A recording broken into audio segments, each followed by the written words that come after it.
Hey, what's going on YouTube? It's Mike from the Hardcover comic here today. I'm switching it up from the DC and the Marvel to talk about another custom bind that I had done, sort of fill in the gaps for the official releases.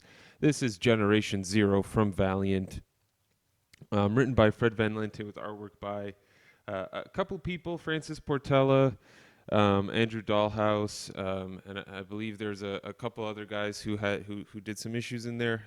I'll of course account for those guys once we get into things here. But as always, got made myself a custom dust jacket for the series.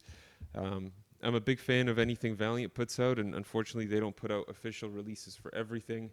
So I had to, like I said, fill in the gaps on my own here. So there's one of the inner flaps, and there's the other one.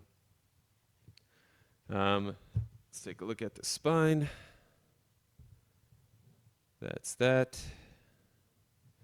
Got the little small Valiant logo up at the top. I didn't think the white would be so hard to see, but unfortunately it is.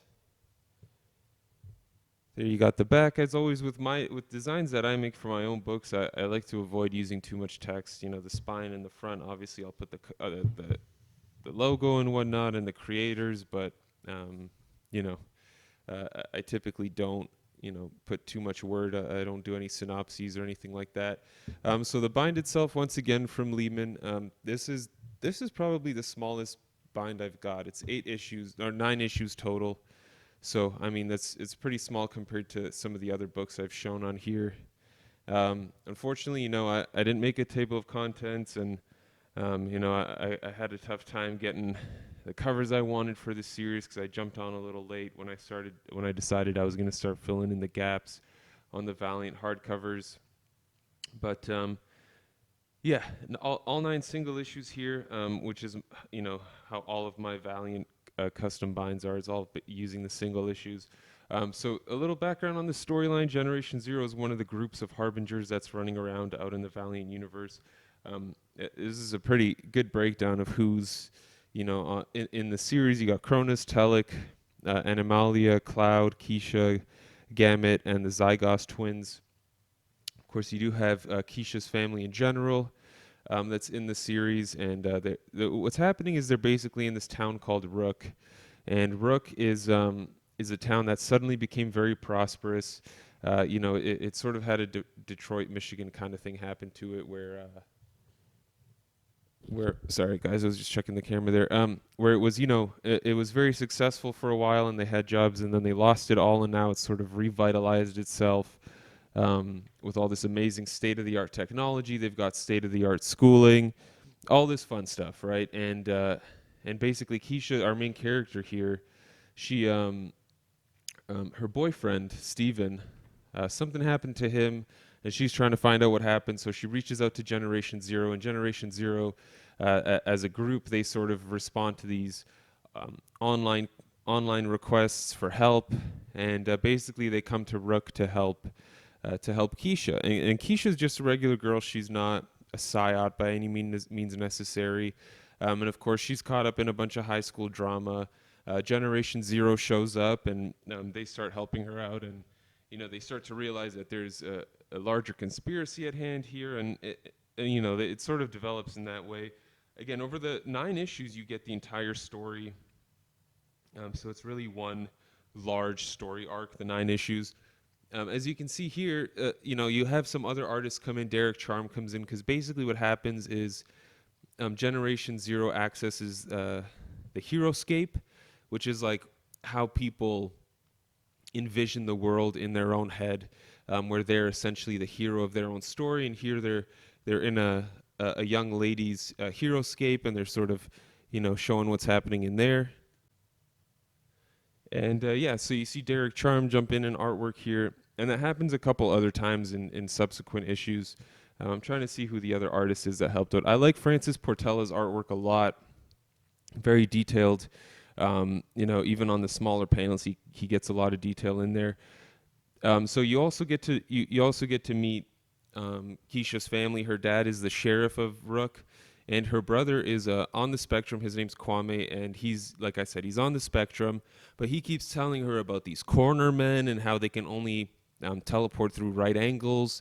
So he never draws anything with right angles. He only draws stuff with curves.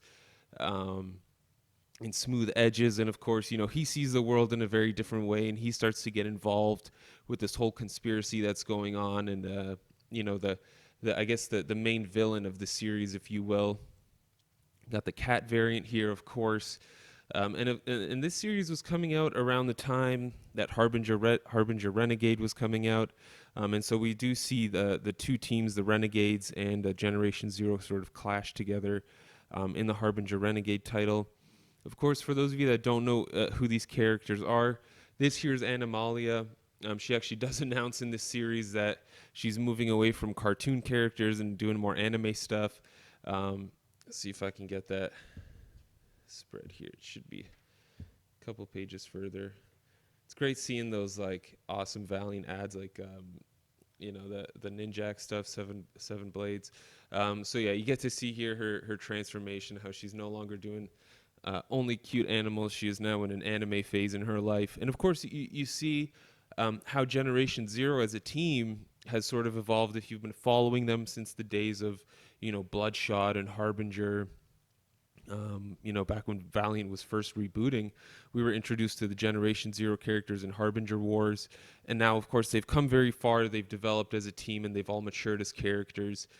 So you get to see their changes as well. You also do have I don't want to give away who this character is. You have the Zygos twins, who are super intelligence, and if they're together, they're twice as intelligent, or however much it may be. This is, of course, Keisha. She is a regular human, like I mentioned. Where was it? I saw Telic here somewhere. So Telic, she lives in a quantum state where she can see a little bit into the future. But then, as with all quantum mechanics, it's very bizarre. I forget how they explained her powers, but it's very quantum mechanic-y. And then, of course, you've got Cronus, who uses who channels energy in however way he wants to, right? Either in a healing way or in a destructive way, and that basically dictates what he's doing with his powers. So they're an interesting team overall. I think that's everyone. There's also Gambit, who you'll see here, and I believe this is where we also get the other artists that jump in. Yeah, so Diego Bernard, sorry, geez, and Javier Polito jump in as well for the last 4 issues or so. And Gambit here basically is this fetus, this unborn fetus in a woman who has super telepathy and super like mind control, and so she can just take over other people. Of course, she is in the body of a grown woman, so that comes to the advantage of in terms of having an adult present for whatever you may need, right? Because they are a group of teenagers, so if they have this adult presence, they can, whatever, rent a place, they can buy alcohol, whatever it may be, right? And of course, you do see the cornermen in this, like I mentioned. It's very cool. It's very different. Like I said, it's a 9-issue storyline with solid artwork throughout.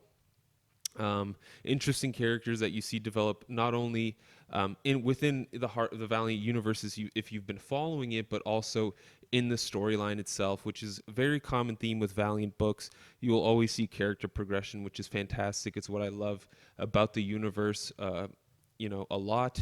Just leave it here on the group. But yeah, I really enjoyed this. It's a fun book. If you're a fan of, for those of you that don't read Valiant and you're just checking this video out, this is sort of like the New Mutants title of the Valiant universe, with, again, these Psyop characters working together. Oh, of course, there's also Cloud, I forgot to mention.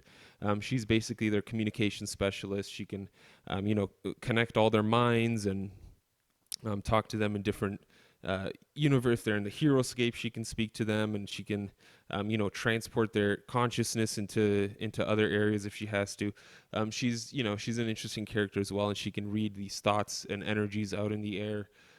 Like I said, it's a really cool group, a really interesting group of characters that you do get to see grow and develop, which makes it that much more fun.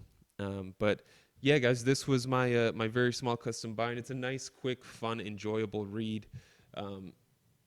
It's a relatively mature title, like most Valiant titles are. Obviously, not too much gore, but there is a little bit of violence, a little bit of blood.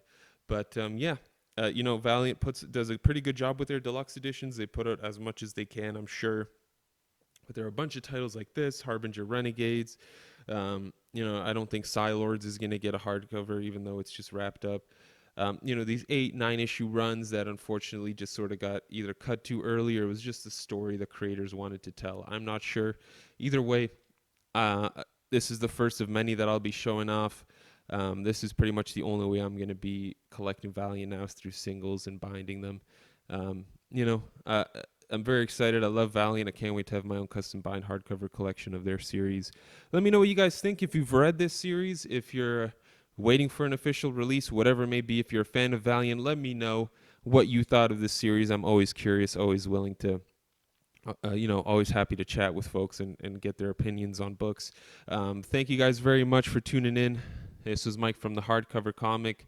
As always, until next time, you stay classy, Internet.